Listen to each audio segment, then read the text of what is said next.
of writing a dissertation, final writing of a research report, components of research project, from the title to the very last page.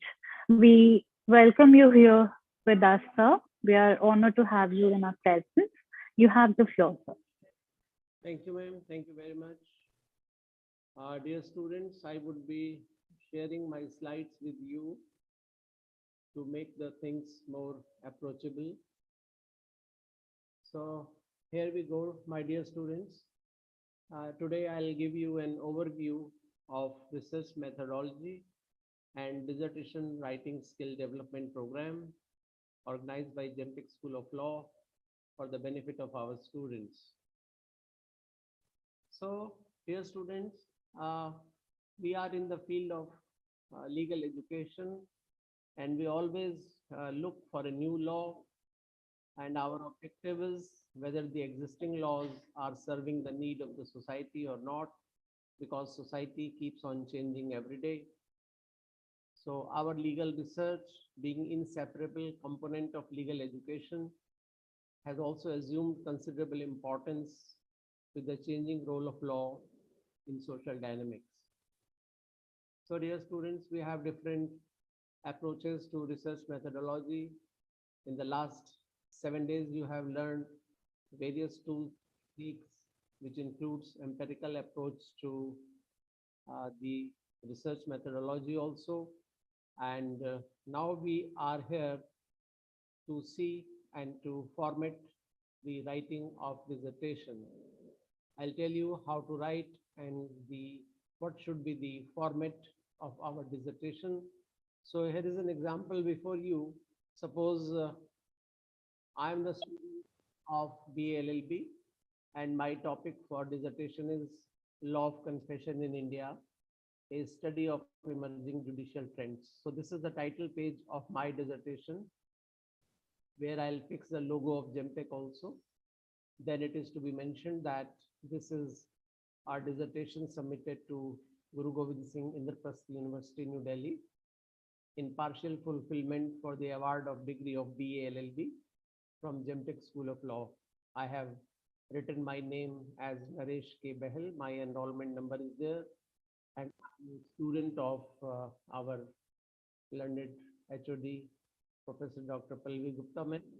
So that name of the supervisor is also to be mentioned along with the designation of the supervisor.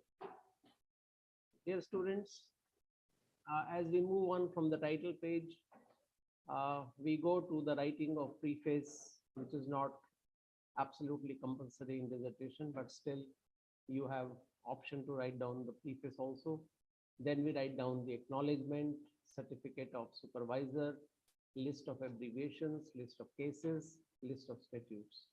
And you see from preface to list of statutes, the numbering of the page is done in Roman numericals. Then comes the chapterization. Chapter 1 may be introduction, page number may be 1 to 3, and then the main contents of remaining chapters are to be added in the table of content. This also includes, my dear students, the list of abbreviations. Like Allahabad, you have written like ALL, All India Reporter, you mention as AIR.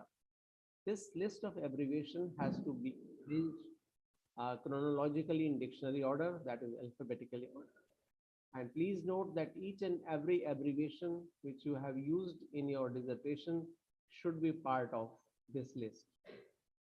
Then sometimes, dear students, you write down the name of the cases in a short way also, like the state in criminal cases is sometimes abbreviated as R versus Govinda or Reg versus Govinda. Although the same meaning is assigned to all these three words, they are meant for king. Then sometimes the title of the acts and codes, we also abbreviate, like we write down CRPC 1973 for Code of Criminal Procedure 1973. So whenever you abbreviated the name of the act passed by the legislature, you are supposed to write down in the beginning in the list of abbreviations the abbreviated name as well as the full name of that. Then similarly, the journals are also abbreviated names of the journals like AIR, I told you, equivalent to All India Reporter. So all these journals which have been abbreviated, you must mention in your abbreviations as to how and what is the meaning of. Suppose you have somewhere written IC, it means Indian cases, or you are referring to some foreign journal also, you must give its abbreviated name which has been used in the dissertation as well as its full name. Then sometimes we abbreviate the name of the leading cases also, like we write down Keshwanand Bharti's case. We are not writing Keshwanand Bharti versus State of Kerala. So if you have exercised this option that you have abbreviated the name of the case, then you should write down the abbreviated name as well as in your list of abbreviations also.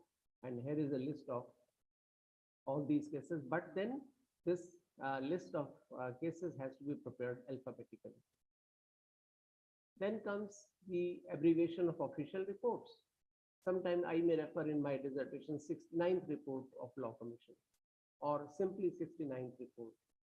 So what does it mean? 69th report stands abbreviation for Law Commission of India report on Indian Evidence Act 1872, the time of publication, May 1977. So this is the abbreviation, which is a long one. And dear students, you have learned in the past days the use of certain signals in the footnote. But a reader who is a novice in the field of law is not aware as to what is the meaning of IBID, what is the meaning of supra, what is the meaning of infra. And you have used it in your dissertation, and I, as a student of law, start reading your dissertation sitting in the library. I am not aware about the meaning of those signals. So I am of the opinion that this, which you have used in your dissertation, its abbreviated form should be explained in the list of abbreviations. Like sometimes we write down accord. I mentioned a foreign leading case, accord, Rylands versus Fletcher. Word accord stands for that the law of different jurisdictions are introduced by the word accord, where the law is exactly the same. Sometimes we write but see. But see, cited authority strongly suggests a contrary proposition. And sometimes we write down CF. CF means cited authority is different from what is quoted in the text. Sometimes we write down etc. Etc means and those that follow. We have written the next footnote as Keshwanand Bharti versus State of Kerala, AIR 1973 Supreme Court, page 1461, etc. Means page 1461 as well as following pages. Then we have mentioned in the footnotes the word IBID also. IBID means in the same place. Id also we have used it. It also means the same, but citation is same, but the page number is different. We have mentioned Supra Footnote also, infra also. Infra means below. Infra is referred to those citations cited fully in the subsequent. Loxit, we also use it, which means loco citato, meaning thereby in the place cited. And we write down opposite also, which means the work cited in the preceding footnote. पीछे refer करेंगे तो opposite, आगे refer करेंगे तो loxit.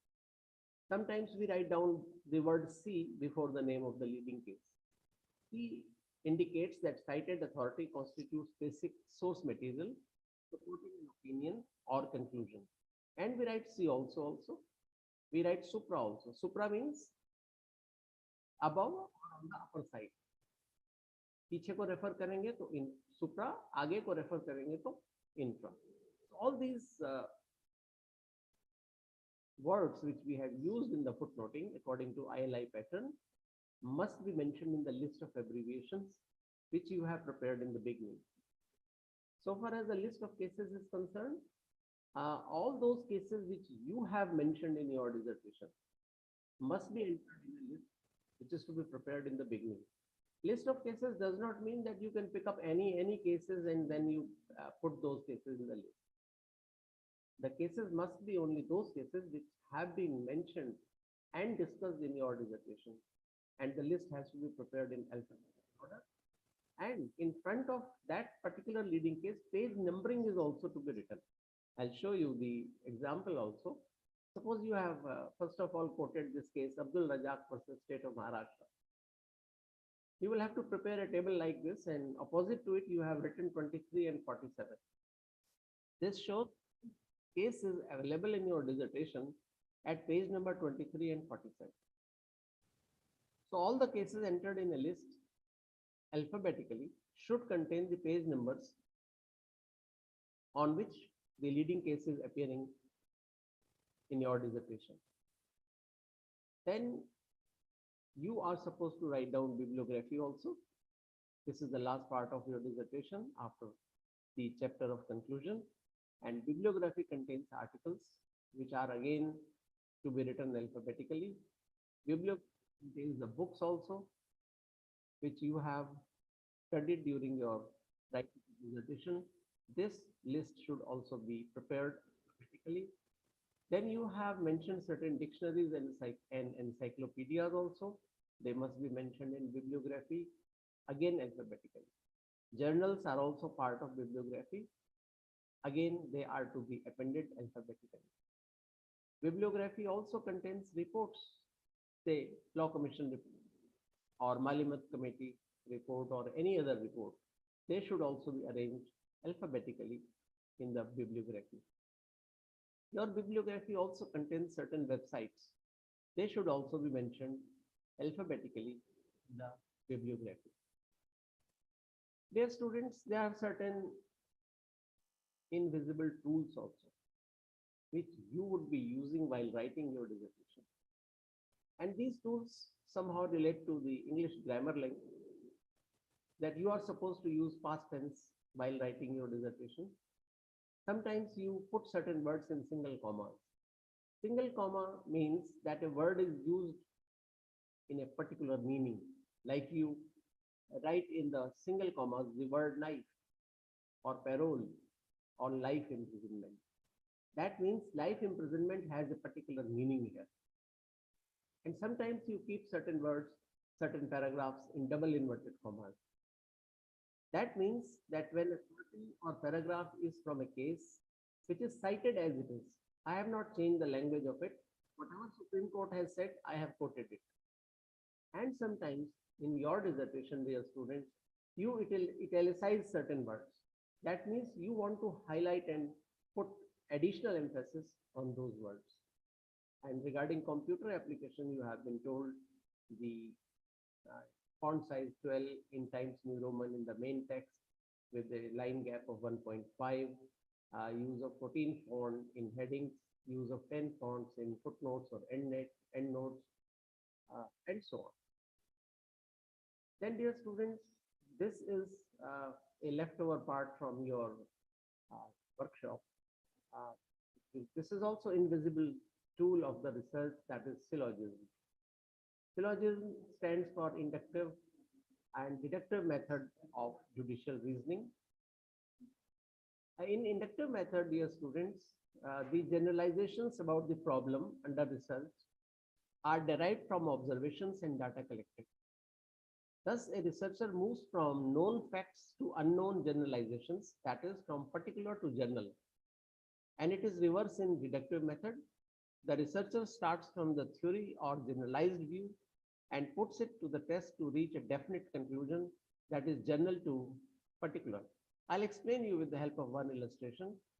For example, if your research problem is to find out the interrelationship between crime and poverty, then inductive method would first require collection of data through field work in poverty-ridden localities or slum areas, and then formulate generalization whether poverty is really accountable to criminality or not.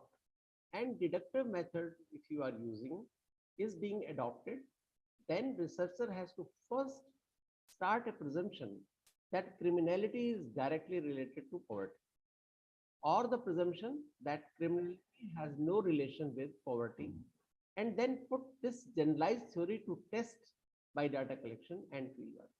So these are the two inductive and deductive methods of judicial reasoning, and a way of research also. Another example before you is, I would like to add one more illustration.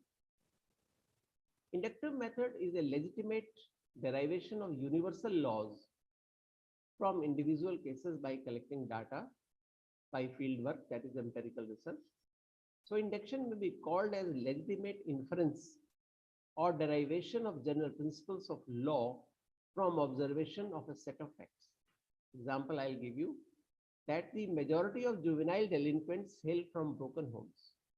Therefore, a general principle is formulated that broken homes encourage criminality.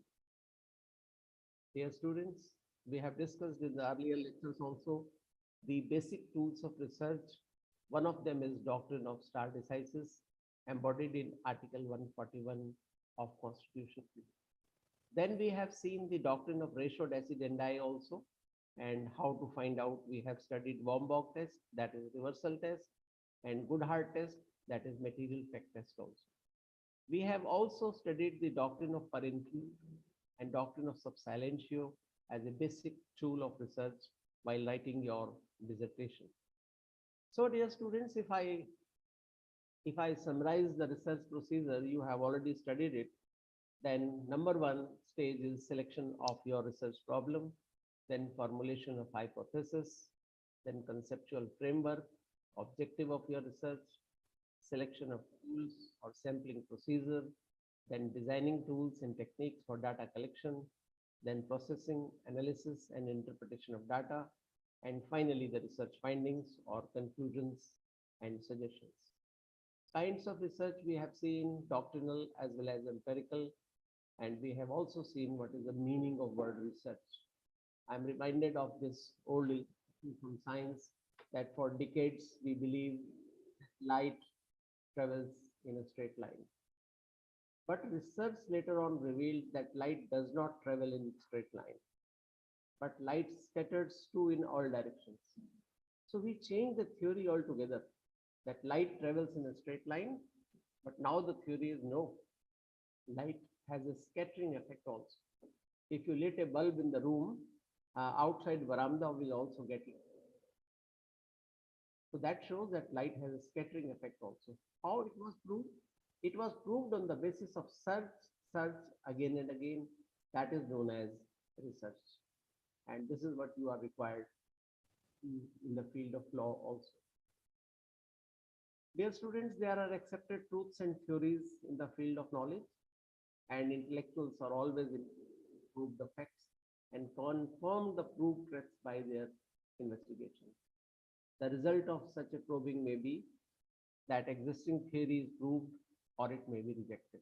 Such a probing is known as research.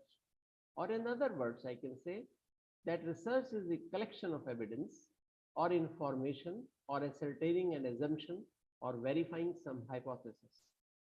Hypothesis may be like this, that BJP will win more than 300 Lok Sabha seats in 2024 general election. This is hypothesis. Now, if you want to work on this hypothesis, you will have to do some empirical work. As you have seen in the television reporters also interviewing people कि आपकी क्या राय है, कौन जीतेगा, लोकसभा में कौन जीतेगा, योगी जी कितनी सीट्स यूपी में जीतेंगे. This is the way of finding out the truths.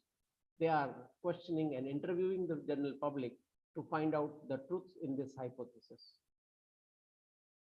Then the term research, there are so many interpretations and meanings given to RESEARCH, and steps we have seen in our legal research while writing a dissertation. The first stage you have seen is the identification of the topic or problem, then formulation of hypothesis, then definitions and analysis of the research. Then you have research design, then accordingly you collect the data, you analyze it, then you formulate conclusions, observations, and generalizations. And lastly, you start writing of the dissertation. The writing of the dissertation is the last stage when your entire research work is over. Well, dear students, I know your dilemma. Since last 7 days you have been listening to the different lectures. I know what is the problem in your mind. Your mind is that everything is hodgepodge. क्या करें, क्या नहीं करें, कहाँ से शुरू करें, and how to coordinate various research methods and tools. Different faculty members have given you different lectures. Somebody has told you to pick up the doctrinal or empirical work or a mixture of both, but how to pick it up. Somebody has given you the different methods of data collection, like questionnaire, observation, interview, and somebody has told you the sampling techniques also. कौन सा sample हो, what does it mean? Suppose you are going to research on a particular topic and you have chosen the sampling of educated persons. Say you have selected School of Law, then you have different stratas in Gentech school itself. Your one sampling group may be your teachers. Another sampling group may be, say, auto drivers available outside the gate of the college. Third sampling group may be the security personnel or professors from different departments also. But how to choose which kind of some sampling is to be adopted by you? So I know that there are so many questions in your mind because you have been taught various methods. But which method is applicable to your dissertation, you have to decide it with the help of your supervisor, but it is a difficult exercise. I'll give you one illustration of a chemist shop as to how you will pick up your research tools. Listen, this is the story of a chemist. You see, a chemist has around, say, 2,500 to 3,000 medicines. But a person suffering from sugar disease will ask for medicines for sugar problem only. And a person suffering from blood pressure will purchase medicines only for blood pressure. Likewise, a person having COVID-19 will purchase the medicines prescribed by his doctor accordingly. Suppose a cough syrup is to be purchased. At least 12 cough syrups are available in the chemist shop. And a person is not going to purchase all the medicines at a time. You select only those medicines which are applicable to you, which have been prescribed to you by your doctor. Likewise, you have learned various research methodologies and various methods of conducting the research. You are not to adopt all methods of research at a time. This is the alarm which I am giving you to avoid your confusion that you are not to adopt all methods of research. You have to choose the appropriate methods suitable to your dissertation only. I know this is a challenging task, but when you study the material carefully, you discuss the things with your supervisor, you will be able to locate your method of research very easily. So, dear students, we know that project writing is writing dissertation. And dissertation is a mini thesis for your PhD, which you will be doing in the future. And dissertation is nothing but a long essay or treatise or a formal piece of writing on a particular topic or subject, specially written for the degree of a university. So, dear students, thorough knowledge of the subject is required. Collection of study material is very important without copying it from anybody and any place. And you would be writing your dissertation, I know, either doctrinally or empirically, or partly it will be doctrinally or partially when the mixture of empirical study. So you will have to start writing dissertation only after thorough study of your subject, or what you call the review of literature. Here are the essential parts of a dissertation, which I have already shown you with the help of title page. That was the slide number 4 of this presentation. So you know what is to be written on the title page of your dissertation. And you also know that you're supposed to write down the certificate of your supervisor also. Then preface writing, I told you, optional. Acknowledgement relates to the acknowledgement of the source material and the source person. You should be thankful to everyone who has helped you in compilation of your dissertation. Then again, here is a repeat illustration intentionally that against the name of the cases in list of cases, we write down the page numbers. List of statutes is to be given alphabetically. List of abbreviations again. Suppose you are writing GEMTech somewhere. You will have to explain that GEMTech stands for GIMS Engineering Management Campus. Then chapterization, I told you from introduction to conclusion. Bibliography, I have already explained you. Then comes the subject index, which is optional, but a student who prepares a subject index gets more marks. Suppose I want to see where is the word ratio decidendi used in your dissertation. I will have to turn all the pages. But if you have prepared subject index, which is optional, then I can see alphabetically ratio decidendi is at page number 43. Obiter dictum is at page number 46. Stare decisis is at page number 47 because you have prepared subject index. Then, dear students, we have learned a lot about how to make footnotes and endnotes. Whenever you cite a journal, you should always adopt a standard journal. I am telling you a real story about the reputation of a journal, which you should adopt your dissertation.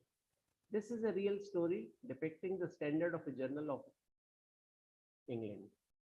See, the story is that an advocate was arguing his case before Honorable the Chief Justice Patanjali Shastri in Supreme Court of India. He submitted that there was only one ruling against his client.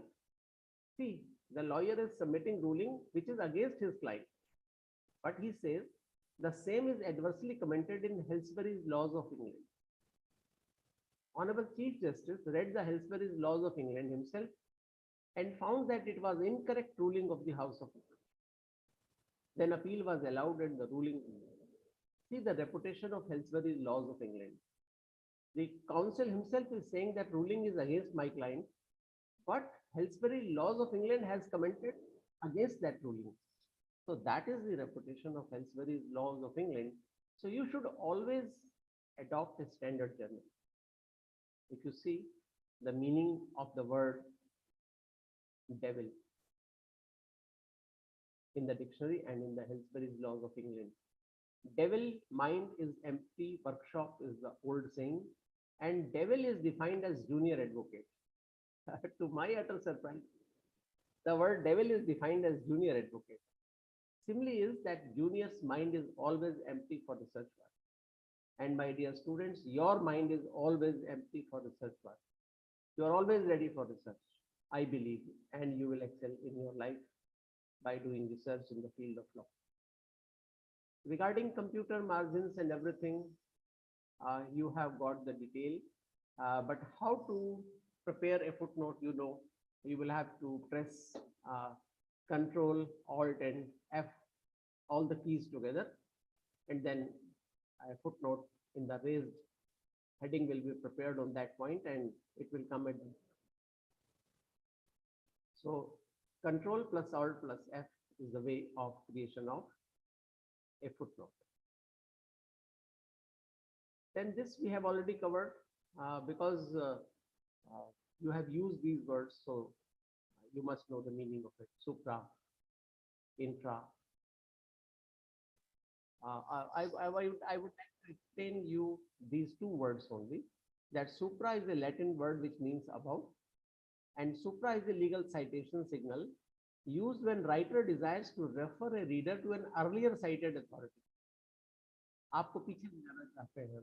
For example, an author wanting to refer to a source in his third footnote will cite C supra note 3. And in third note, I have given the complete detail of the case. Likewise, infra is also a Latin word which means below, beneath. It is a legal citation signal to indicate that details of citation will come later in the succeeding pages. अभी हम आपको full detail नहीं दे रहे हैं. Full detail will be given in infra footnote later on. For example, an author wanting to refer to a source at page number 11, which is detailed in his succeeding footnote, will cite See Supra Note 23 at page 45. I'm doing it at page number 11, but mentioning C Infra Note 23 at page 45. I'm referring you to go ahead. This is the meaning of infra. Ibid means in the same place. It refers to a citation or reference which was cited in the preceding footnote. For example, your footnote number 11 was AIR 1973, Supreme Court, page 346. 12th is Ibid. Ibid means same case, same page number. But Ibid can never be the first footnote in a page. It has to be second, third, fourth. And id is a Latin word which means the same. It is used as a legal citation to denote the previously cited source when page number of the previous citation is same. Like id, 13 footnote, 12 footnote was ibid, 13 is id. In the same. Accord, I told you, you write a case prefixing the word accord, that means when ratio decidendi of authority cited from a foreign judgment is same. For example, the case of Regina versus Govinda is cited in the main text, and corresponding authority from foreign country will be cited in the footnote as accord A versus D. That means ratio of A versus D is equivalent to Regina versus Govinda. And CF means compare. This signal is used while citing an opposite authority. For example, we have cited IC Golaknath versus State of Punjab in the main text, and its opposite authority is to be cited in the footnote number 21. Then 21 CF Keshavanand Bharti versus State of Kerala. CF means that is opposite authority to the IC Golaknath's case. Similarly, see another example. If P Rathianam versus Union of India is written in the main body, that section 309 IPC was declared unconstitutional, then its opposite authority, that section 309 IPC was held constitutional, will be cited as follows. Footnote number is 45. CF, Gyan Kaur versus State of Punjab. This is the opposite authority. That's why we have used the signal CF in front of the name of the case. Exec means and what follows, like you refer Keshavanand Bharti versus State of Kerala, AIR 1973, Supreme Court, page 1359, etc. Exec means page 139 and the following pages. So we use the word exec. Then, dear students, the pagination of dissertation is also important. Page number is to be given to each and every page except the title page. But pages from acknowledgement to content are to be paginated in Roman numericals. All chapters are to be paginated in normal numericals, that is 1, 2, 3, 4. And bibliography and subject index again is to be paginated as in Roman numericals. If I talk about the functioning of your printer, then separate printout is to be taken from title page. You will have to prepare a separate file. Likewise, separate printout is to be taken for acknowledgement to index pages, then separate printout for all the chapters together, and then separate printout for bibliography, references, and subject index. And this is from the desk of the binder, that hardbound black vaccine with golden printing, or if permitted by the university, then e-copy of the is submitted. Synopsis may be submitted in spiral binding mode. And then final dissertation, you will have a series of binding or different items of which you have taken printout in the order of components of the dissertation. So, dear students, this was an overview of your dissertation. Now, I'm taking your viva, because viva is an important part of your dissertation. There are 4 stages, you know, for your dissertation paper, 100 marks. First of all, you have selected the topic. Many of you have submitted the synopsis also. Then finally, you would be submitting the dissertation. Then your external examiner will conduct viva for you also. So very quickly, I'll take your viva. I'll ask you the question. What is preface? आपने लिखा है, but you do not know. Preface is an introduction to your dissertation, typically stating its subject, scope, or aims. but it is not compulsory, right, in your dissertation. What is foreword? This is also not part of dissertation. Foreword is written in a book or a project. Foreword is an essay written by a different person than the author, than the writer, which is a foreword, and it precedes the author's preface. Preface से भी पहले लिखा जाएगा. The preface closes acknowledgement of those who assisted in the literary work. But dear students, foreword is not part of dissertation, but it is always written in a book. Then acknowledgement you have written. Examiner might ask you, what is acknowledgement? You will have to answer that I have acknowledged the entire source material from wherever I have taken, and I'm thankful to God also, I'm thankful to my supervisor also, I'm thankful to my parents also, those who helped me in completion of this dissertation for my dissertation. Then question may be, what is the meaning of table of content? Table of content details from the title page till end of the dissertation with page numbers. And this is the detail of all work done in the dissertation in a tabular form with respective page numbering. And the purpose is to facilitate the reader for a smooth reading. If out of your entire dissertation, I wish to see only doctrine of ratio decidendi, then I'll see your table of contents at relevant page number, and I'll open that page number only. So it is to facilitate the reader for a smooth reading. What is a citation? बहुत सीखा आपने. How to prepare a footnote, supra, infra, ibid, id, everything. But what is a citation? If question is asked from you. A citation is a formal reference to a published or unpublished source that you have consulted and obtained from while writing your dissertation. What is a footnote? Again, same answer. A footnote is an additional piece of information printed at the bottom of the page, next to which appears further information that is necessary and supplementary for explaining the matter in the main text. And citations and explanations are called footnotes because they appear at the footer of the page. The role of the footnote is to avoid flow of writing, flow of idea in the main text, and to avoid the abruption in the flow of reading also. That is the main purpose of a footnote.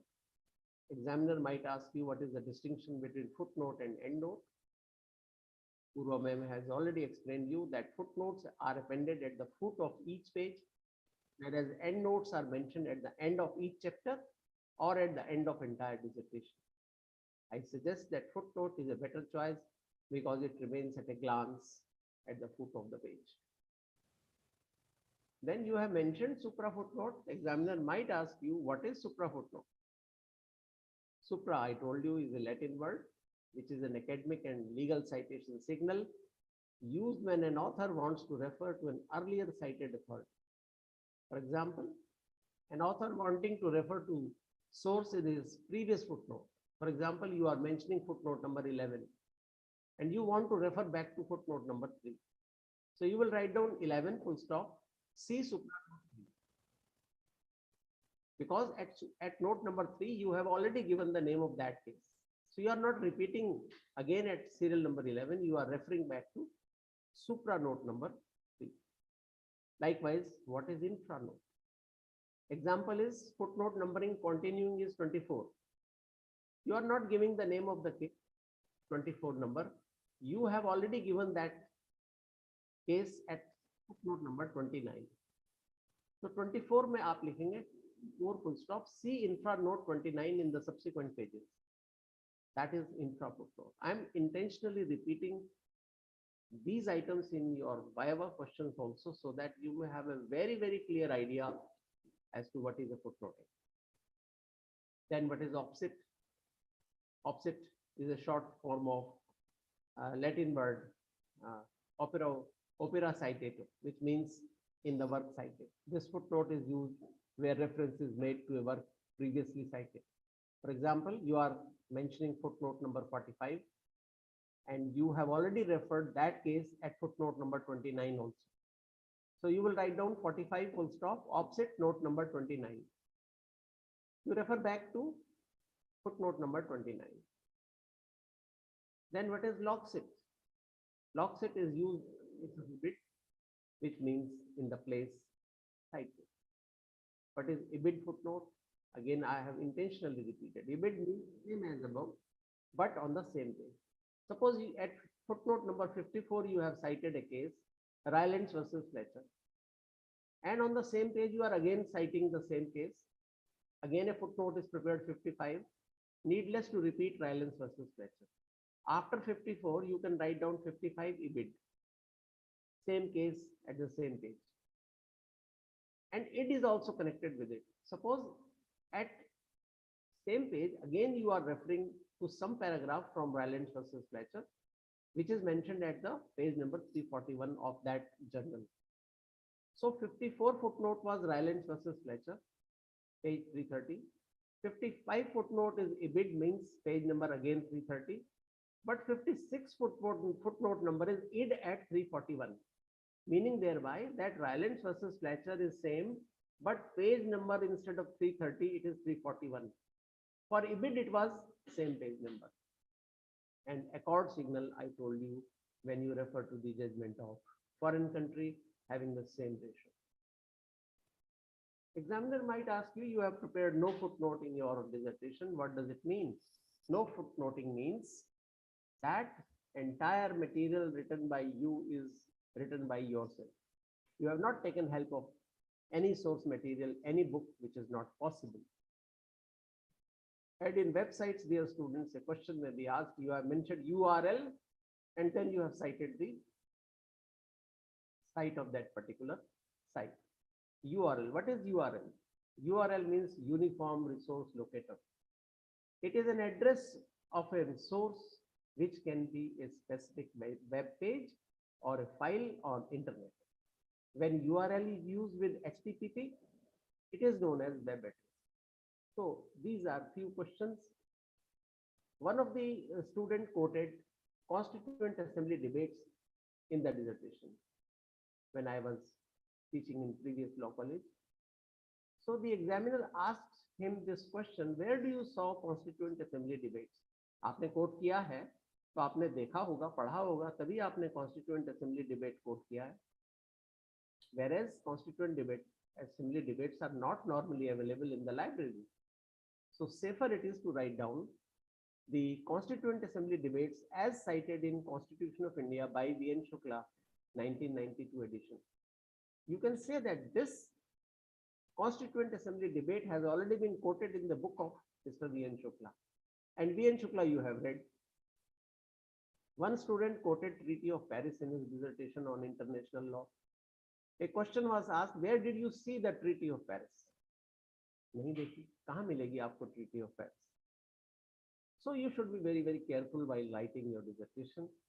You have written an hypothesis in your dissertation. What is hypothesis? You have proved it. You have done empirical work also. But examiner wants to know what is hypothesis. So hypothesis is a tentative statement about the relationship between two or more variables. It is a specific testable prediction about what you expect to happen in a study. I gave you the illustration of an hypothesis that BJP is likely to win more than 300 seats in 2024 elections. This is an hypothesis which may be wrong, which may be disproved, or which may be proved as correct in your research. Then, dear student, you are writing a dissertation.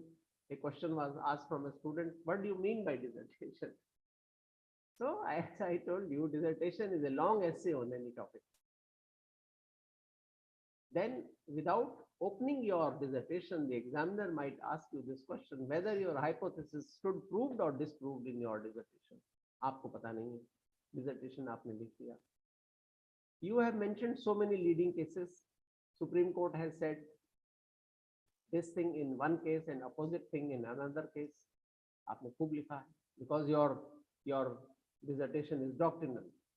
Then a question may be asked from you, how do you extract the ratio decidendi of cases in your dissertation? Dear students, none of the dissertation on legal topic is complete without the use of word ratio decidendi in it. You must use this word and you must know how to find out the ratio decidendi of your case. Then next question may be, what are your conclusions or suggestions? Because you have a chapter of conclusions and suggestions also. And the very first question may be asked from you in the beginning of your viva is, please explain your topic to us. You have written 150 pages. You have to explain in just 8 to 10 lines what is the topic which you have adopted, which you have written.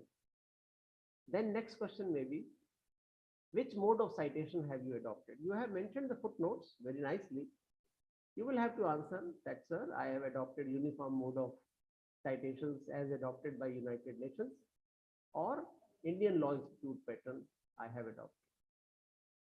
Then another question may be, name any two legislations related with your topic. List of cases contains 40 cases, but you are not able to name two cases or two legislations. You have list of legislations also. You are not able to find out the names of two legislations related to your topic. You must be very, very aware of it. Similarly, name any two case laws related to your topic, which you have already referred in your dissertation. You have a list of cases, but you cannot name two leading cases in your viva. So your study must be very, very close. Another illustration before you, a student wrote a dissertation on anti-corruption, and the question was asked from him, in red-handed arrest in corruption cases, which chemical is used? It is phenolphthalein. Phenolphthalein is applied on the currency notes, and when these currency notes are accepted by another person, his or her fingers get in touch with that box. When you put some water on the hands, so it goes red. Liquid goes red, water goes red. Phenolphthalein is the chemical which is used in corruption cases. So your dissertation is on anti-corruption. You must know it, because while reading so many leading cases, you must have gone through the word phenolphthalein. And if you have not, that means your work is not sincere and you have done empirical work. The question may be asked from you, what was your sample size? Sample size means how many people you have contacted for research. It may be 100, it may be 200. You have done sampling also, you have collected the data also, but you are not aware of your sample size. I think 100 or 50 is the good limit.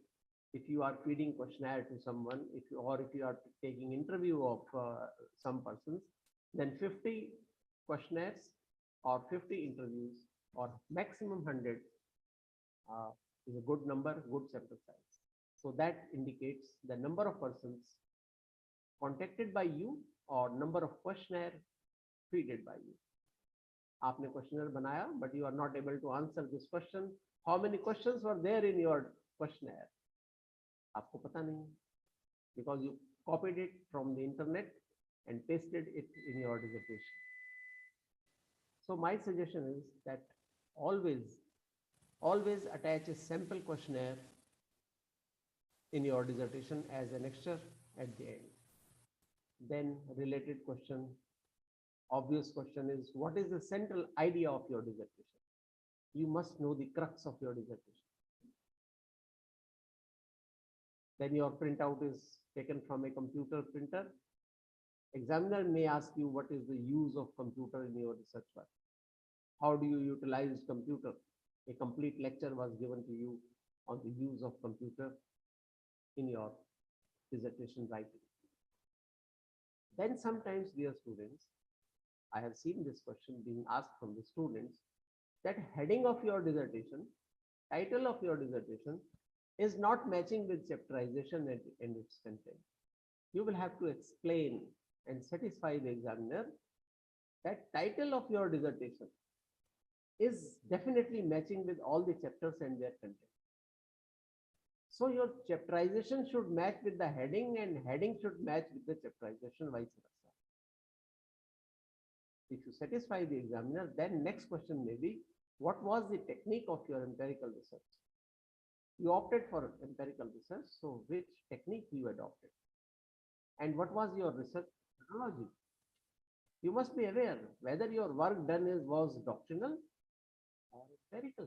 If you are not able to answer, I'm afraid you may not be a paper of dissertation writing.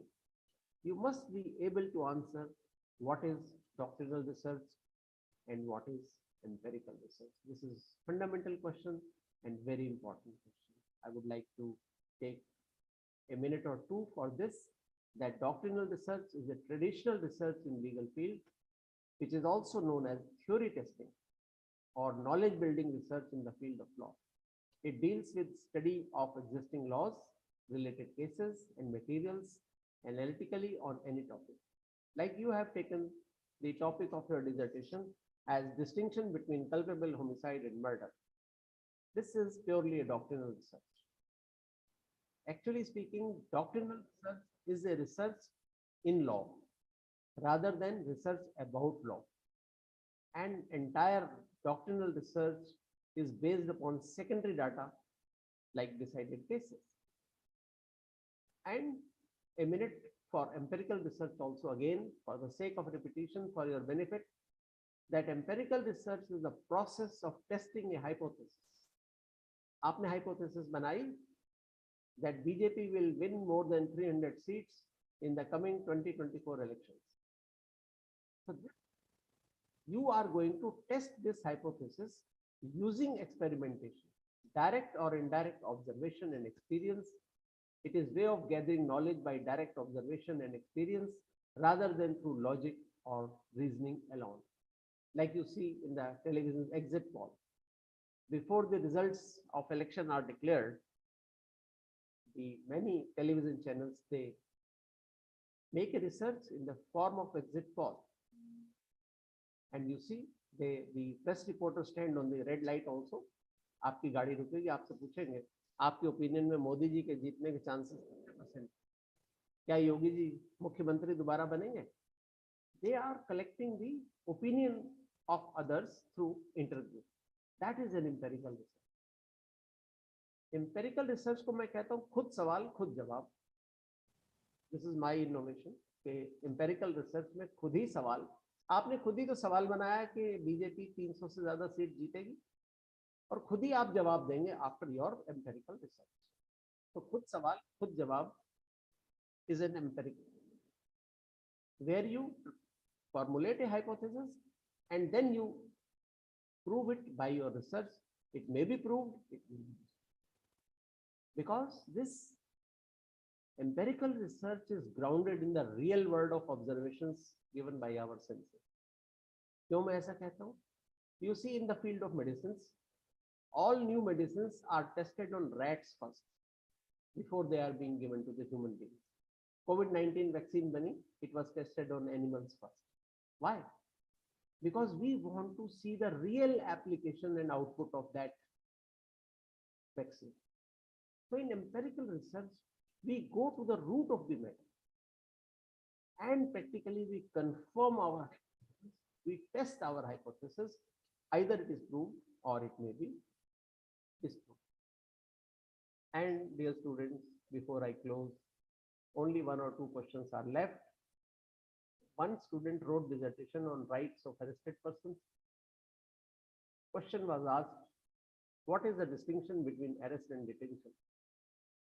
And he could not answer. Your dissertation is on the rights of arrested person. You do not know the distinction between arrest and detention. Arrest means when police officer got hold of you, that is arrest. After that moment, your custody is nothing but detention. You may be sent on remand, you may be sent on jail, you may be given police remand, you may be given judicial remand, all that is part of detention. Arrest is initially depriving you of your liberty by a policeman. Another student had his dissertation on habeas corpus. The external examiner asked her a question, how much court fees is to be paid on writ petition of habeas corpus? Is it 100 rupees or million? She was not aware. Habeas corpus attracts no court fees. You should be aware because your topic is habeas corpus. This distinction between reference and bibliography is a very common question, because you have prepared bibliography as well as references mentioned in your dissertation. Bibliography, I may tell you, is a listing of all material that has been consulted while writing a dissertation, whereas reference are those that have been directly cited in the footnotes or in the body in your dissertation. So this is the distinction between bibliography and reference. Suppose you have taken a very old topic, death penalty should be abolished. Examiner will ask you, your topic is old one, what new you are going to do in it? What is your innovation in the topic? आपने घिसा पिटा topic ले लिया, बहुत material available है, copy paste किया, dissertation ready हो गई. Examiner can test you even on an old topic. So I suggest, dear students, you should always take a contemporary topic which is in vogue or on which no legislation is yet enacted. Try to propose a new legislation from your own side. You can take new topic like right to choose, right to forget, law for Pegasus spyware. Anyway, very good question left over is, what is pilot study? Pilot study is a mini research done before actual research. आप अपनी dissertation लिखने से पहले एक छोटी सी study करके देखिए. Empirical work you are going to do. आपने 100 क्वेश्चंस का क्वेश्चनर तैयार किया है, करना है, 100 लोगों को फीड करना है. Do it with 5 persons only. Prepare a short questionnaire of 10 questions, feed it on 5 persons, then see what is the result and analyze the data. This is pilot study. Whether your project is viable or not, whether you will be able to complete your dissertation in time or not, pilot study is the answer. Then examiner might ask you, what are the tools of your research? Was it a survey method or observation method or interview method or questionnaire method or case study method? लिखिए, आपको पता होना चाहिए. आपने graph बनाए हैं बीच में अपने डिसर्टेशन में. What is graphic representation? These are nothing but tables and charts. आपने डाटा कलेक्ट किया, लेकिन एग्जामिनर ने पूछा, have you collected any data? आप चुप रहे. आपने डाटा एनालिसिस भी किया, एग्जामिनर ने पूछा, have you done data analysis? Say yes. Then question may be asked from you, why you have chosen this study which is purely doctrinal? आपको जवाब देना होगा. So my suggestion is, always prefer empirical pattern of research instead of doctrinal one. It may be a good mixture of both. But I may tell you as a teacher that empirical research is always the choice of the examiner. आपने copy pasting की है, do it intelligently. Exploit the internet, but don't get exploited by it. Examiner might ask you, what do you understand by plagiarism, और what do you understand by uniform mode of citation. आपने खूब footnote बनाए हैं, ILI pattern भी adopt किया है, but what do you understand by uniform mode of citation? And the last and difficult question is, what is inductive and deductive method in judicial reasoning, which you have used in your dissertation? Please prepare this question before you go for viva. Here is the answer for your benefit also. So my dear students, thank you very much. God bless all of you. Over to Ashna ma'am. Thank you, sir. Thank you so much for delivering such a great lecture and enlightening our students with all the intricate details of research. Thank you so much, sir, for that session. Our next speaker for the day is Ms. Prabhashri Sen, ma'am. Ma'am, if you're here. Yes, Ashna. All right. Ma'am, you have the floor.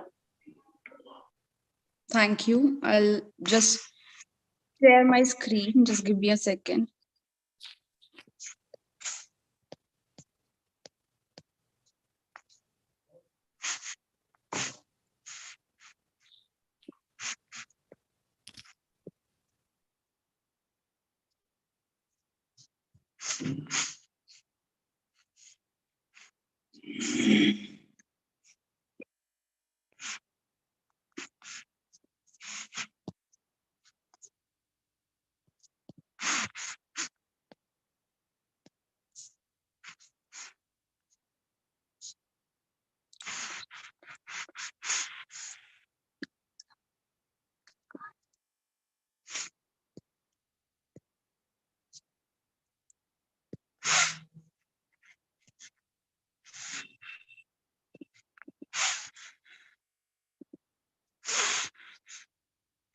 Prabha ma'am, if you can share your screen.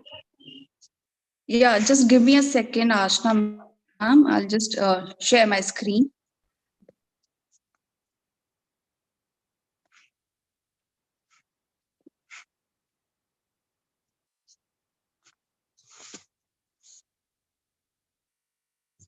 Ask them if it is visible. Is it Yes, visible, ma'am. ma'am? Yes, ma'am, it's visible. Okay.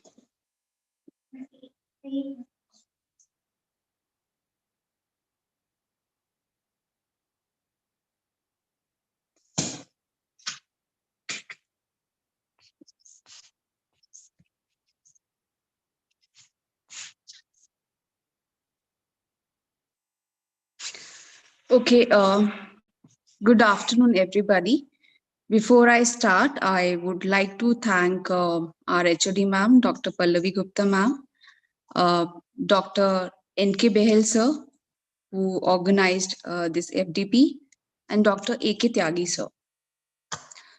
I would be talking about literature survey, documentation, method of literature survey, use of library books, journals, e-journals, thesis, importance of documentation and the techniques, and how use of computer programs and packages like online sources, search engines, and online servers which help you to conduct a proper research in literature survey and documentation. When we talk about literature survey or literature review, it is kind of a documentation of a comprehensive review of published and unpublished work from secondary sources data in area of specific interest to the researcher. So when we define literature survey or literature review, it is kind of survey like uh, in context of I'm talking about the books or articles or any other sources which are relevant to a particular issue or area of research, or it could be a theory. By so doing, we provide a description or a summary, a critical evaluation of such work in relation to research problem being investigated. Because when we talk about this term research, it means research. So it has to be conducted in a proper way. How the research has to be conducted, for that you need a proper literature survey, and which reflect what kind of a research has been conducted by a researcher. So when we talk about literature review, it consists of simply a kind of a summary of key sources, but like usually it has an you can say like an organizational pattern, and it is a amalgamation, or it combines both summary and synthesis, like often within specific conceptual categories which are there. So summary is kind of a recap of important information of the source. But when we talk about the synthesis, it is kind of in reorganization or reshuffling of that information in a way that informs how you planning to invest, like how you plan to conduct or investigate a research problem. So when we talk about literature review, like it will give you an idea, like kind of an, I would say like it give a new interpretation of old materials or combined with new old interpretations. Okay, and it will basically depend on the situation, like how you evaluate the sources, or you advise the reader, or like on like most of the relevant research when you're conducting it. So usually in conclusion, like when we talk about the literature review, like it identifies where gaps exist, like how a problem has been researched to a date. And when we talk about the stages which are there, like 4 stages of literature review which are there. First one is the formulate the research question or thesis statement. So when we talk about how you formulate the research questions, obviously when you go for the research, you draft research questions in your thesis, and their answers are there in your chapters, in your thesis chapters. So research question should be such that it reflects your research, like how like how you're supposed to research in your research questions. Okay, then search for suitable material to your research. you are supposed to, like when you conduct a research, obviously it has to be in a systematic way. Organized research has to be there, and you go for a suitable material which is relevant to your topic, whatever your field is, whatever your topic is. Then then you collect the material and you gather them, you analyze, you interpret, like depending on your finding, depending on your result. Like you analyze like what data has been collected, you go through it, you will segregate into two parts, which is directly relevant to your research, which is not directly relevant to your research. So when we talk about literature review, it is, you can say, the purpose of literature review, it places each work like in context of its contribution, uh, in order to understand the research problem being studied. It describes the relationship like of you, like each work to other, like under the consideration. It identified the new ways in order to interpret the how research has to be conducted in a proper way. It reveals any gap that exists in the literature. It also resolves all the conflict which, which seems to be in a contradictory, like when you study, when you conduct a research. So it identify the area which is, relevant to your research. So it point out all the needs with regard to additional research. When you go for searching, like how searching has to be done, like when you prepare to search, you identify the research problem, you search the materials which is relevant, which is pertaining to your topic or to your area or to your subject.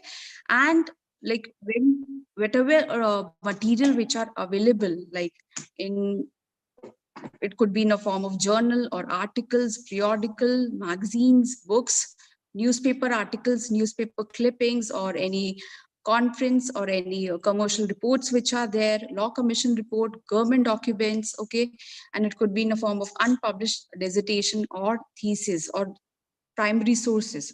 So you should consider the area of literature which may restrict to your particular geographical area. Like in your research, you mention all the relevant details, like how, in which way your research is going to be organized, like how you're going to organize it, and in which, like what all things you're going to cover under your research. Okay, like you also become familiar with the library resources for researching research material. When we talk about library resources, for example, at ILI, Indian Law Institute, you have this ellipsis system. Like if I want to search on one any other particular topic, for example, child abuse, so I'll just write down child abuse, and it will detect all the data which is available in the library. Okay, and it will detect all, like all any, it could be in a form of periodical, books, articles, journals. So you'll get all the compiled data with regard to child abuse which is available in the library. So you should be familiar with the library resources, like how your research has to be conducted, in what way it has to be conducted, like gathering of an information of data which is very must, which is very important. It will reflect like it will reflect like what kind of a research has been conducted by a researcher. In terms of books, when we talk about, like obviously you start searching for books in library, and books contain all the authoritative information, and this, include all the comprehensive account of research. It could be in a form of historical data, it could be in form of, an overview about, like expert view on the topics and articles which are, checked by the academicians and other experts which are there. So book will reflect kind of data. You just go through it, you gather it, you like compile it, whether it is relevant to your topic or not. When we talk about thesis, you should search like library, a university thesis or dissertation. Like you can mention the keywords, like on your topic, to the keywords of the thesis, name of the department, either the school or whatever subject you're referring to. So from the data base, like the page, you can access the, various, like the content which is there. Okay, when you go for a database research, Or like, how do you go for a research? A software program that searches a database, that gathers and report all the information which is contained, or which is relevant to a specific term which you go for. And a website like whose primary function is to provide a search engine for gathering or reporting information which is available on the internet or a portion of internet. Okay, in the same way, when we talk about the journal and articles, like journal articles, it is like a compilation of an articles which is there. Like every university, every college, they do have a journal, okay, which is published throughout the like yearly basis.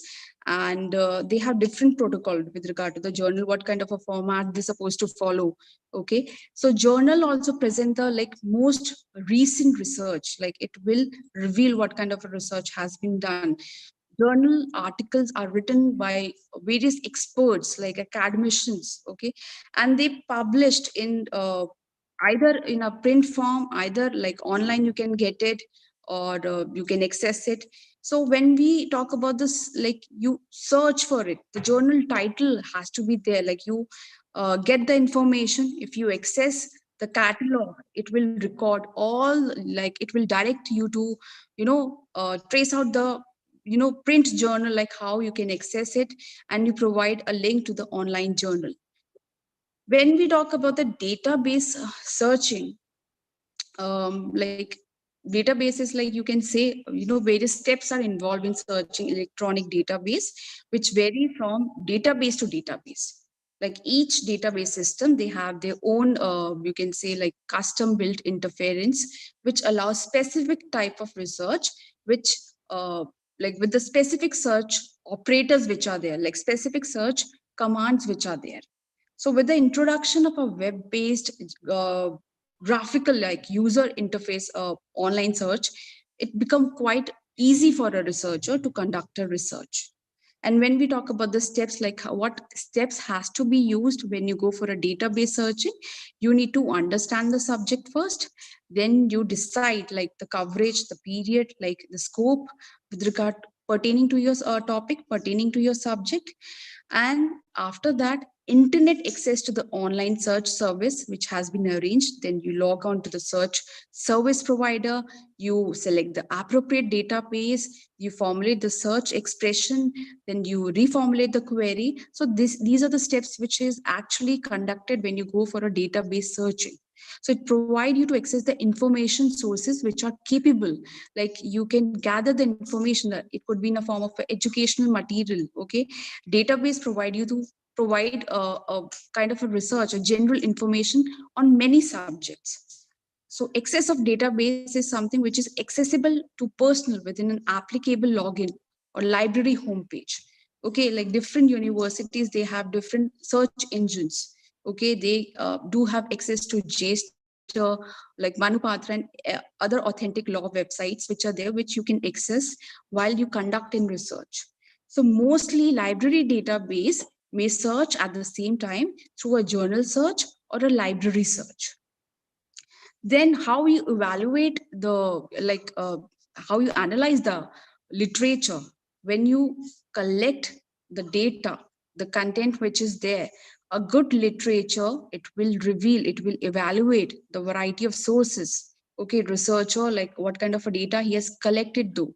Okay, your research will, like your bibliography, your literature survey, it will reflect what kind of a research has been conducted by a researcher. Okay, so it also evaluates the literature review, the when you study the similar topics. So once you are satisfied with the literature survey, so collection of your resources, it will evaluate each resource. Okay, so finally when we talk about the how to interpret or convert your findings in relation to one another, so it will validate your conclusions. So these are the tips in order to evaluate sources, authority, like who is the author, like you should be familiar with the author or the details of a particular book, or who what his or her credentials are, university, and all the relevant information. Then usefulness, like how the sources is directly relevant to your topic or not? Was it all like it was useful or not? Like how the current or relevant topic was, it was directly uh, connected to your research work, it was useful, and did you it is easy to access or not? Then reliability, it also depends, like does the information comes from a reliable sources, authentic sources, trusted sources? Okay, it was an academic journal, what kind of a journal it was? Because such kind of questions are often put up, like when you go for your viva, like did you refer any authentic sources while conducting your research? What all books did you refer? What all articles did you refer? So you need to show, like, these are the tips in order to evaluate the sources, whether you were referring any reliable resources when you were conducting your research. When we talk about documentation, okay, because my topic was literature survey and documentation, so all these things were included, like in terms of books, journal, e-journal, thesis, like how it should be used. So when we talk about the importance of documentation, documentation help you to ensure the consent and expectation. Okay, the presence of documentation is such which help, yeah, like it keeps track of all the aspects of application. It like kind of improves on the quality of software product. So main focus is like it focus on, or you can say uh, about the development, about the maintenance, about the knowledge transfer to the other developers. So when we talk about the documentation, which signifies the narratives, the flow charts, the diagrams, it could be uh, written materials. It explains in your own language like how the system works. Okay, so documentation, when we talk about, it provides you a successful conduct of experimental study, or it could be a scientific research. Okay, so that is must needed. Okay, because when we talk about the documentation, like it is a popular mean of documenting a system, which could be in a form of, like I told you, it could be in a form of a flow chart, it could be in a form of tables, it could be in a form of a diagrams, or it could be in a form of a graphical representation of information. So when we talk about the documentation, although segregation of documentation has been done, like four kinds of documentation are there. It could be in a form of a goal oriented, like how to guide understand oriented discussion, or it could be in a form of information oriented reference material. So when we talk about the documentation, it will reveal, like you can create and provide the data. It intend to provide and interpret the infrastructure to the entire organization. Next comes your like how you use your computer programs and packages in literature survey and documentation.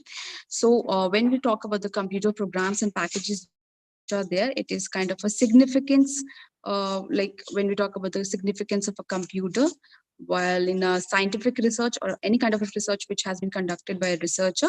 So it is kind of a important tool which could be very beneficial to your research, because computer, like obviously whenever you go for a research, you just type the title which is there on the Google, and when you scroll down you get all the data which is relevant with, like which is available there.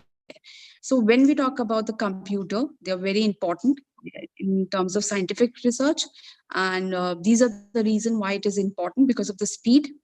Okay, and like speed of the computer, like the very fast, it will utilize your time. It can process like numbers of information in a very short span of time. That's why researcher, they can evaluate the data, and they can research by saving their time. Okay, and even they can go for a statistical calculation which takes several hours through the computation. It might take minutes. Then accuracy, it has to be accurate, like computer is extremely correct. So accuracy is the most important scientific research. So like incorrect calculation could result a wrong research, like for in terms of a research or project. When we talk about, if you fill the information with the wrong information, that will give a negative impression with regard to your research. So a researcher has to use, like, obviously, computer is oftenly used, and these are the things which are generally considered, like what are the perks of using computer.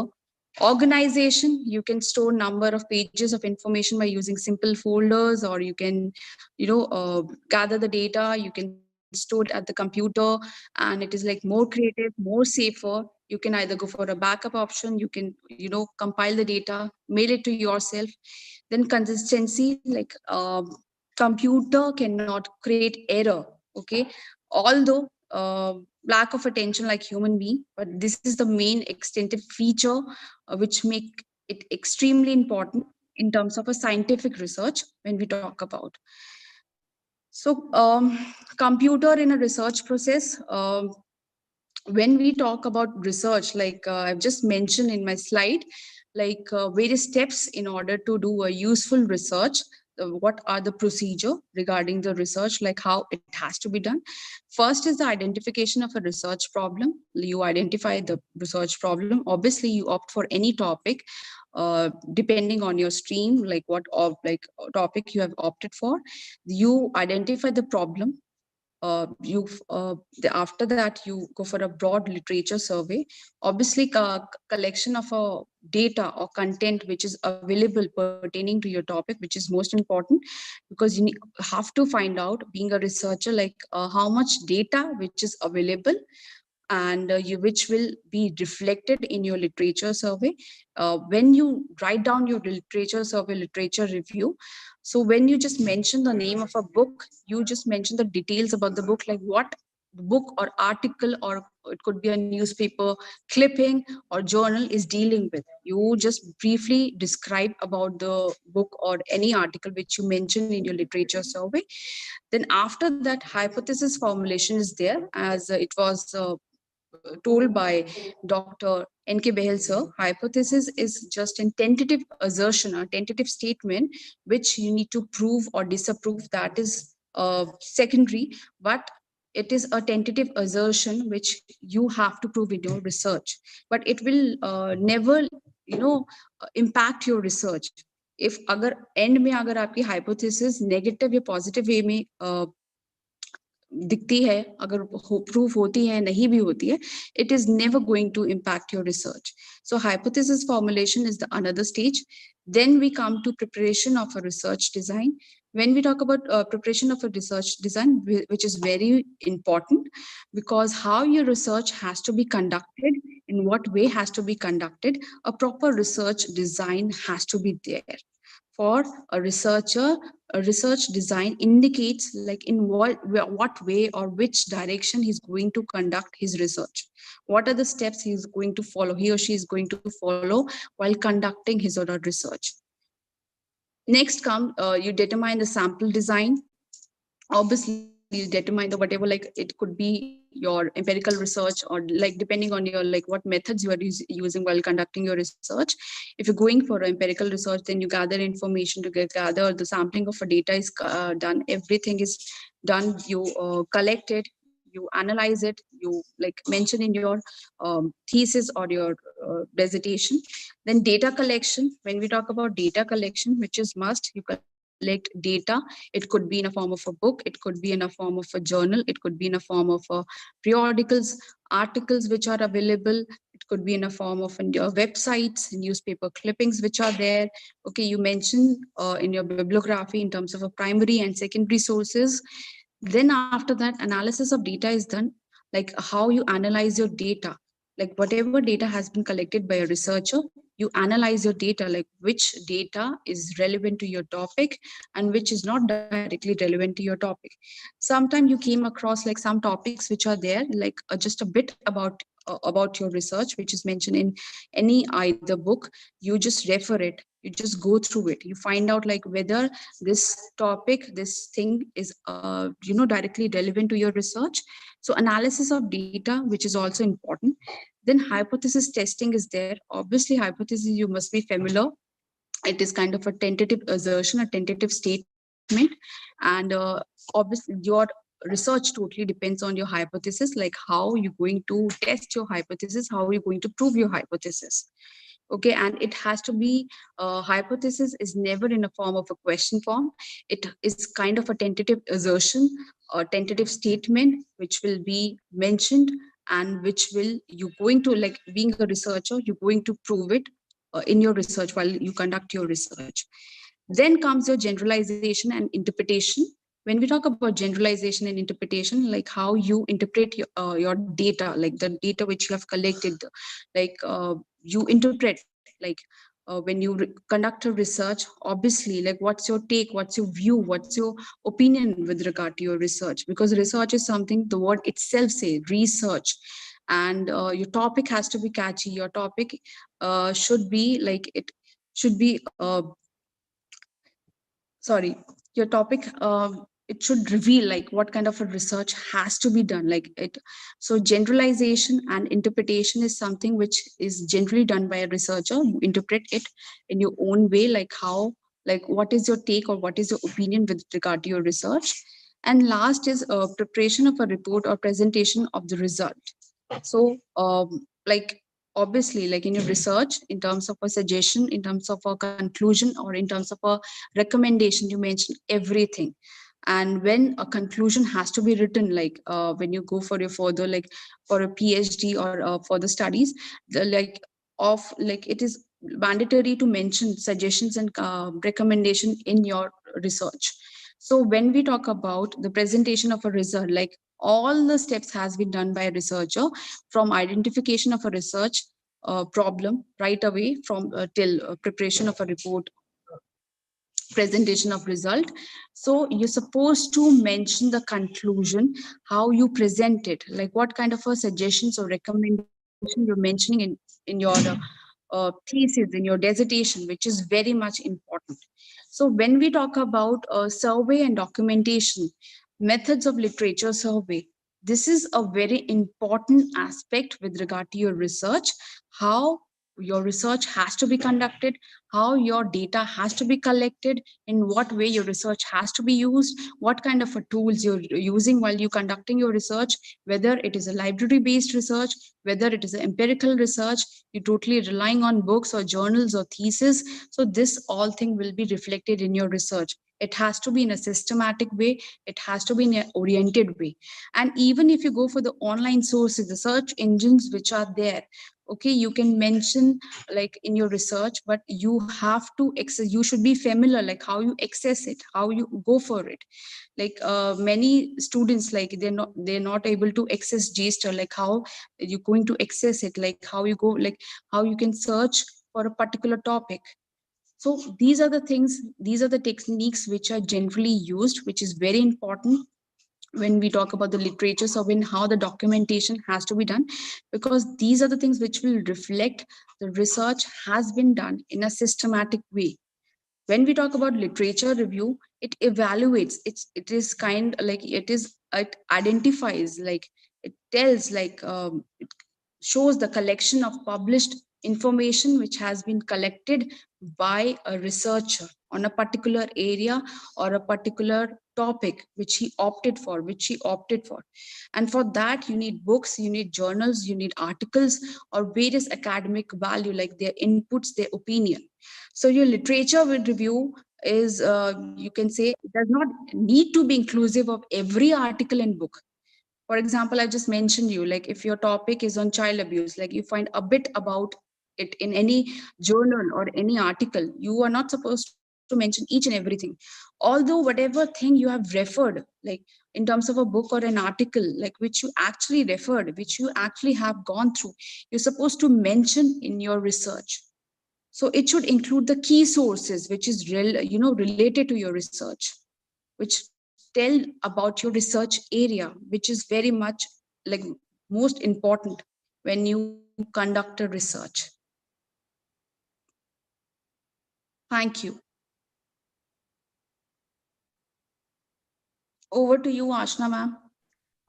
Thank you, Prabha ma'am. Thank you, ma'am, for explaining us the concepts relating to literature survey and documentation. It was quite enriching, and delivering such an enlightening session to all the faculties and students. Thank you so much, ma'am. With this, we have reached the end of the 7-day faculty development dissertation program on research methodology and project writing skills. Now, I would like to call Professor Dr. Pallavi Gupta, ma'am, for the valedictory address. Over to you, ma'am.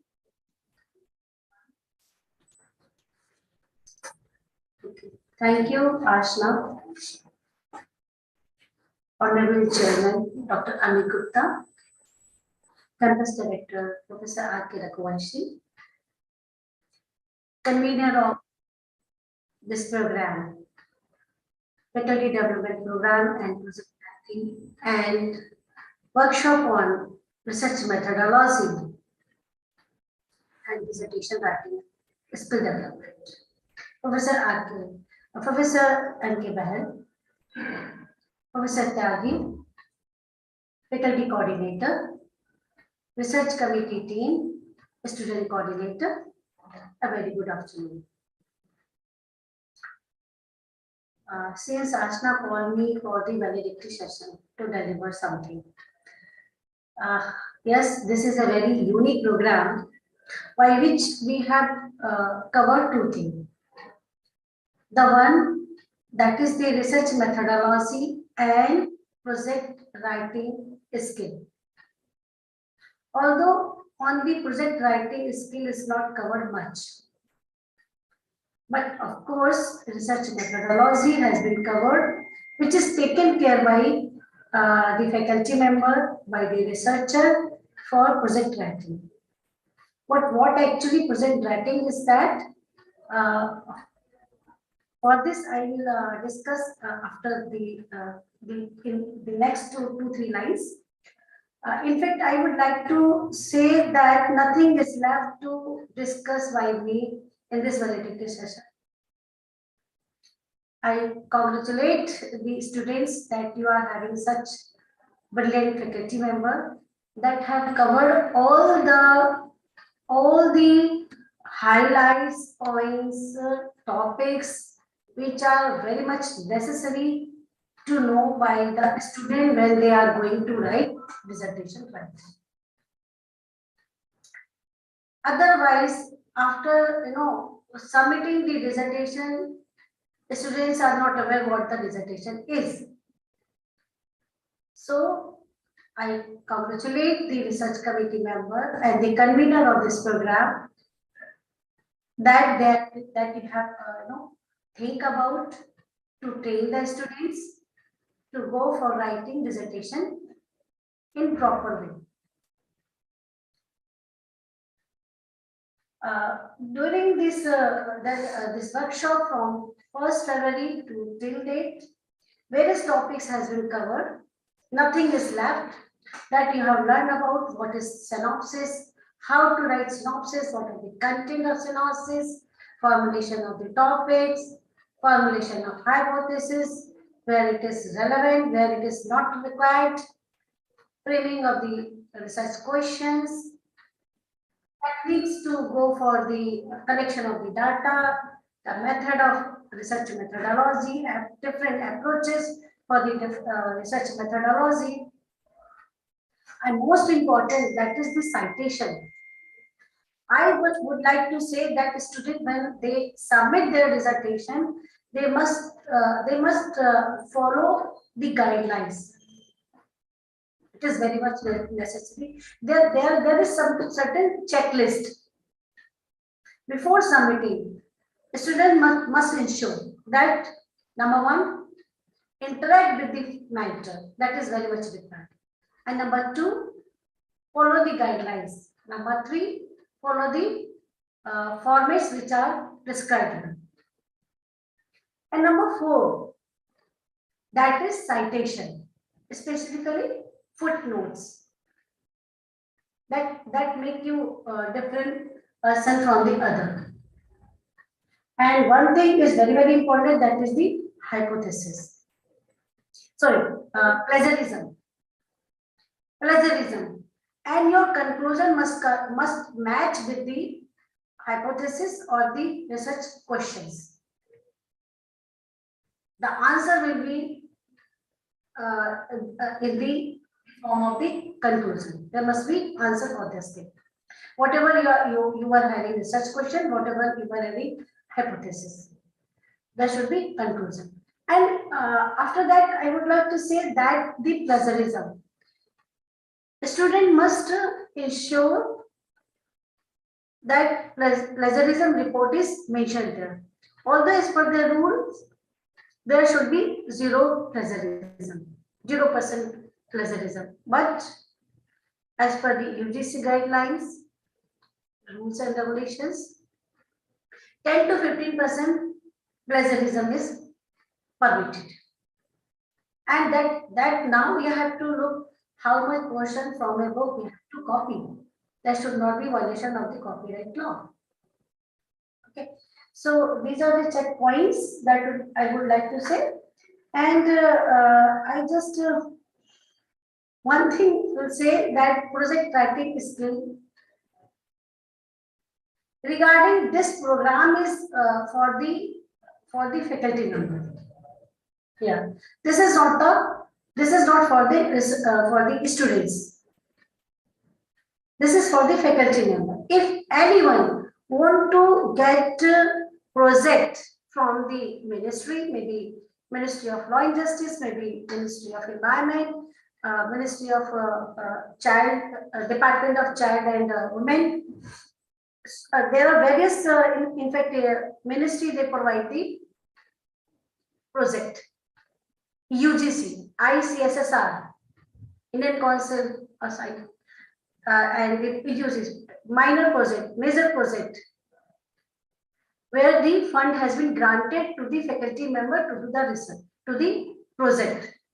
So faculty member can take the topic which may be related to their dissertation, or they may be related to your PhD topic.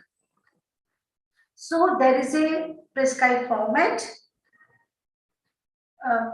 It is available on the website of ministries and the website of UGC and ICSSR, and Human Rights Commission, Women Commission. So many commissions are there. Labor Commission. Then you can get project. And in fact, these institutions are providing project on the empirical study. Empirical study. That is not much related to doctrinal research. It is much related to empirical study.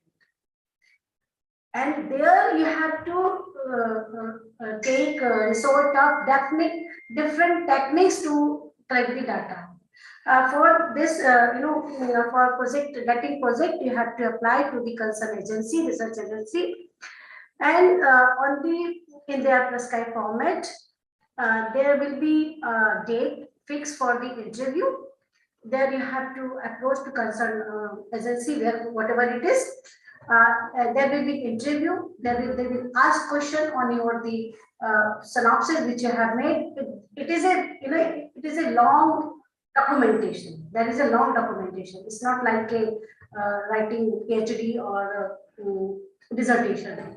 This is entirely different, but it is much related to PhD and dissertation. So after getting the interview, different there you have to mention that how much fund you require.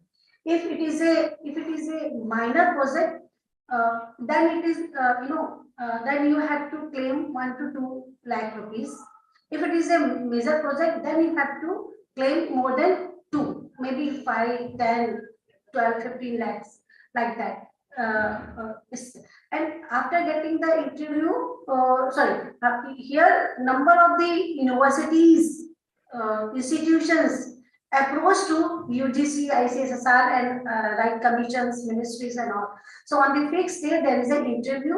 All the researcher, all the faculty member who has applied to get the project are called, interviews done, and there is a panel. Expert panel, they ask the question, maybe panel of the VCs here, and the chairman of UGC or ICSSR, like that, just like that. if your project is, if your research proposal is get approved on the, it depend on the satisfaction of the panel, then the funding will be given. But here, to be noted, if it is a minor project up to 1 lakh, there may not be interview session. There may not be interview session. But if it is a major project, there will be definitely interview.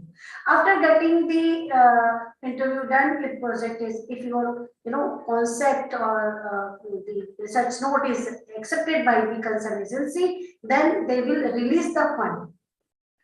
After the time of the releasing fund, before that, the concerned project holder had to ensure various things as per the norms. They have to give the weekly, not weekly, monthly, quarterly progress report to the concerned agency. They release the fund, in gradual mode, not at all. You have to submit the, the expenses, whatever you have, done. So it's a long procedure. So faculty must go through all the provisions which are available on the website to get the project. It is not necessary. And here also important to know, if there is a private institution, then it is very much necessary that private institution must be recognized under section 12B of the UGC. If they are applying to UGC, but if they apply to ministry or commission or ICSR, it is not required to get approved under section 12B of the UGC Act. So I would not like to discuss much about project writing, but if faculty apply for this, and if they get the project, definitely it improve their CV, and it is credit. It will give credit to that faculty member, and as per API, it is required from professor in government institution. So project writing. So that part was left to be discussed in this workshop. Faculty must think over this. Everyone can do this.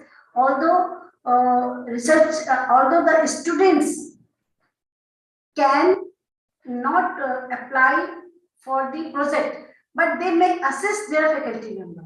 They may assist their faculty member to do this research. So once again, I would like to congratulate to students as well as faculty member for your for your contribution, and students are lucky. We have such excellent faculty member who have given a detailed description, which is not available as such. So every, I think every session of this workshop is available on YouTube. If anything is missed out, you can go through, you can refer that YouTube link. Your faculty member will provide the link. Your faculty member will also provide the write-up or whatever they have given the lecture during this workshop. So once again, congratulate to all the teams. Thank you. Mic back to Ashna. Thank you so much, ma'am. Thank you for that valedictory address. It was a great address. Before moving on to my vote of thanks for the day, I would request all the students if you can turn on your camera for a group photograph. Students and faculty members, if you can turn on your camera, we can have a group photograph.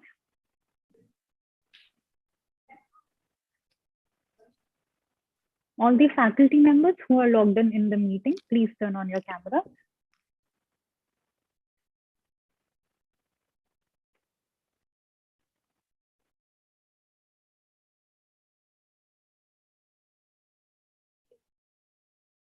आ जाइए इधर आ जाइए।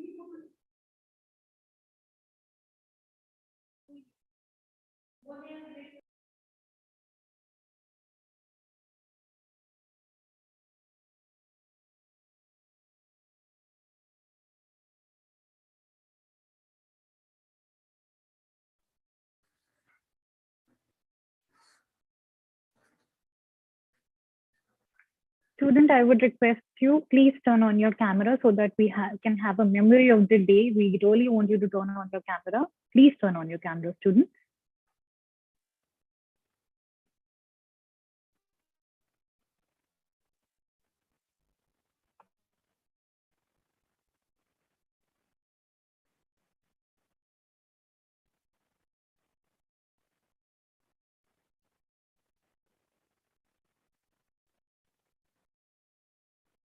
Lisa, Kartik Mehta, Jyotsna, please turn on your camera.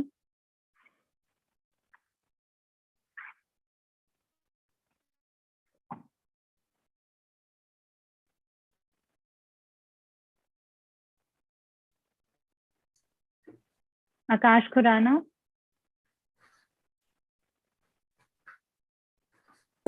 Aditi, please turn on your camera.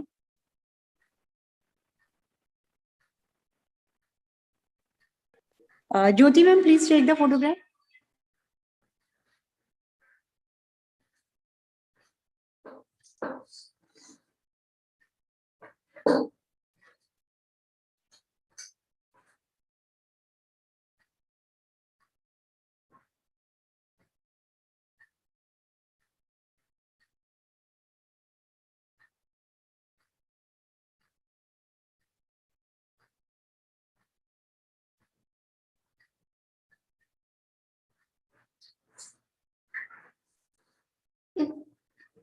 Students had not asked any question. That was the missing point. Missing.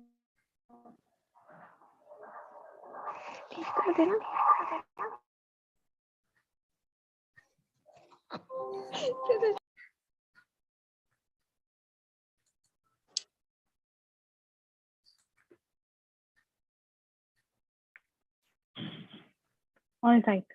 Thank you so much, everyone. Now I would like to extend my vote of thanks to our visionary chairman, Sir, Dr. Amit Gupta, Sir, for providing us this platform to have such great deliberations.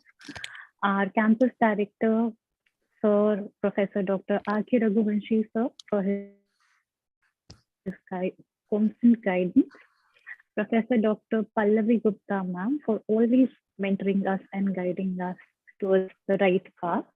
A special vote of thanks to Professor Dr. N.K. Behel, sir, who is the convener and the visionary for this event. Thank you so much, sir, for conducting such a great event and such an enlightening round of sessions for all our students and faculty members.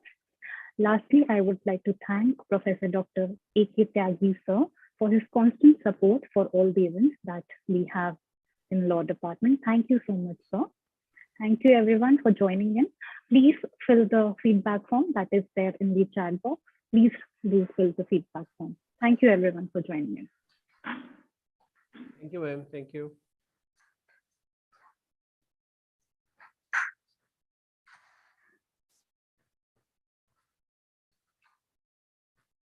Prashant, you can stop live streaming.